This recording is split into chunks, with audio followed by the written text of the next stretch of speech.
Your life is falling apart because it's supposed to.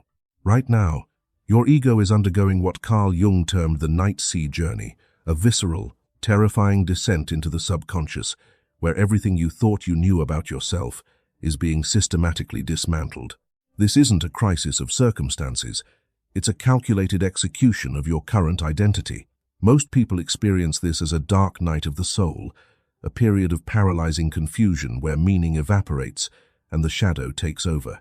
You feel like you're drowning, yet Jung argued that this exact state of near-total psychological collapse is the only threshold to true transformation. It is the nekia, the necessary death before the rebirth of the self. But here is the terrifying reality. Not everyone makes it back to the surface. Some remain trapped in the chaos of the shadow, never understanding why their world shattered. There is one specific, often overlooked psychological indicator that determines whether you are currently experiencing a tragic mental breakdown or a monumental breakthrough. If you miss this sign, the suffering remains just suffering. If you see it, you finally found the map to your own evolution. To understand where you are, we have to look at the mechanics of ego death and why the scariest state of your life is the one you've been waiting for. To understand why this is happening, we have to look at the architecture of your identity. Most of us spend decades building what Jung called the persona, a social mask designed to navigate the world, to be liked, to be productive, and to stay safe. This mask is what you've spent your entire life calling me. You've invested everything into it, your career, your relationships, and your daily habits. But Jung observed that the human psyche has a built-in expiration date for this version of the self. Eventually, the mask becomes too small. The persona becomes a cage that limits the vast, untapped potential of the true self. When you reach this threshold, your subconscious initiates a scorched earth policy. This is why you suddenly feel a profound sense of alienation from your own life. The job that once felt fulfilling now feels like a hollow, repetitive ritual. The relationships that used to sustain you suddenly feel superficial or draining. You look in the mirror and don't recognize the person looking back.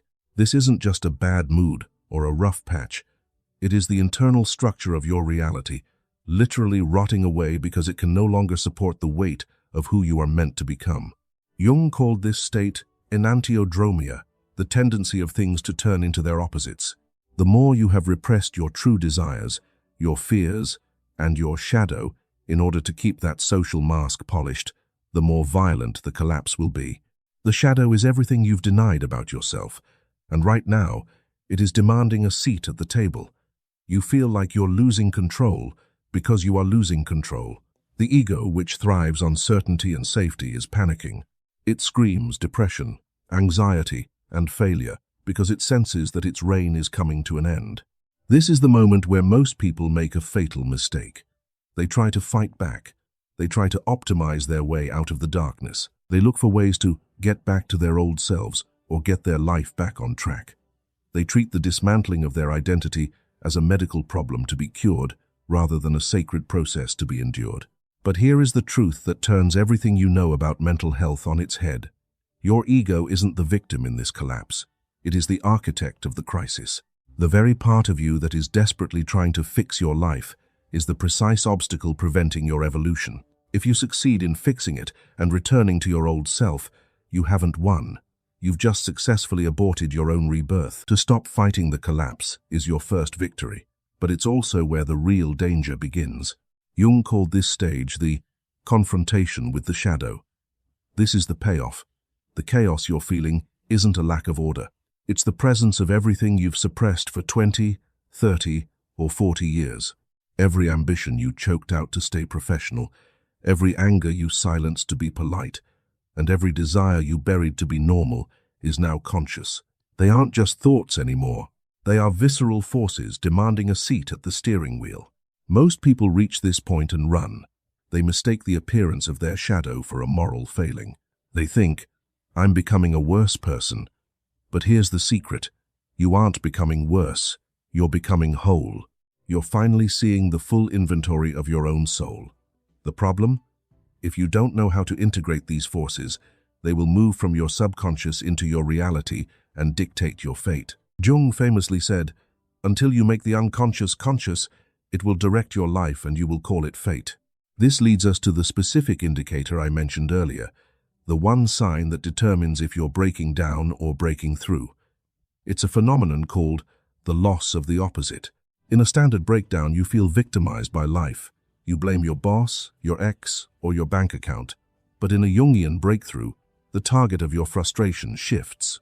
You stop hating the world and start feeling a profound, terrifying boredom with your own personality. You realize that the you've been playing is a boring, predictable character in a script you didn't even write. That realization, the absolute disgust with your own social mask, is the map. It's the sign that the self is finally trying to kill the persona. But there's a catch. Killing the persona feels exactly like dying. Your brain cannot distinguish between the end of your social identity and the end of your biological life. This is why you feel physical chest pain, why you can't sleep, and why you feel a sense of impending doom. Your nervous system is reacting to a homicide, but you are both the victim and the executioner. If you try to self-care your way out of this, you're just putting a bandage on a chrysalis. The caterpillar doesn't need a spa day. It needs to dissolve into literal soup so it can reorganize its DNA. You are currently in the soup stage. Everything is liquid. Everything is unstable. And this is exactly where 90% of people fail. They try to solidify too early. They grab onto a new religion, a new relationship, or a new hustle just to feel solid again. But if you move too fast, you just build a new cage. The goal isn't to find a new mask. The goal is to reach what Jung called the transcendent function. This is the climax of the night sea journey. It's the moment where the tension between who you were and who you are becoming becomes so unbearable that a third, completely unknown version of yourself emerges. This isn't a better version of you. It's a version of you that doesn't need the world's permission to exist. But to reach it, you have to pass the final test of the shadow, the moment where you have to look at the darkest thing you've ever done or thought, and instead of turning away, you say, "This, too, is me." What happens next is the part they don't tell you in self-help books. When you stop rejecting your darkness, you stop being a good person and you start being a formidable one. And in the vacuum left by your crumbling ego, something else begins to speak. Jung called it the voice of the interior. It's not your ego's voice. It's something older, something colder. And it's about to give you your first real instruction. The instruction this voice offers is not a suggestion for a new career or a better morning routine. It is a command to cease the civil war within your own skin. It tells you that the person you were so afraid of becoming, the one who is angry, the one who is selfish, the one who is powerful, is the only person capable of saving the one who is currently drowning. This is the integration of the shadow. It is the moment you realize that your weakness was actually your untapped strength, locked away in a basement because you were taught that power was impolite. This is where the loss of the opposite finds its resolution. You no longer swing between being a good person and a depressed person. You become a whole person. In Jungian terms, this is the birth of the individuated self. You have survived the Nakia. You have descended into the depths, faced the devouring mother of the subconscious, and instead of being consumed, you have integrated the dragon. When you emerge from this soup stage, you don't return to your old life. You can't. You have developed what Jung called the golden shadow. These are the creative, powerful, and divine aspects of your personality that you buried right alongside your trauma. Now they are accessible. You find that you have a new kind of energy, not the frantic, anxious energy of the ego trying to prove itself, but the calm, terrifyingly steady energy of a person who knows exactly who they are and is no longer seeking permission to exist. This is the answer to the crisis. The breakdown was never meant to destroy you. It was meant to destroy the person who was preventing you from living. The paralyzing confusion, the alienation, the physical ache in your chest, that was the friction of your soul, outgrowing your skin. You aren't recovering from a mental health episode. You are initiating into a higher state of consciousness. You no longer look for meaning in the world. You bring meaning to the world because you have found the source within yourself. You are no longer a character in a script written by your parents, your boss, or your culture. You have become the author. The night sea journey is over. The sun is rising on a version of you that is no longer good because it's afraid, but formidable because it's whole.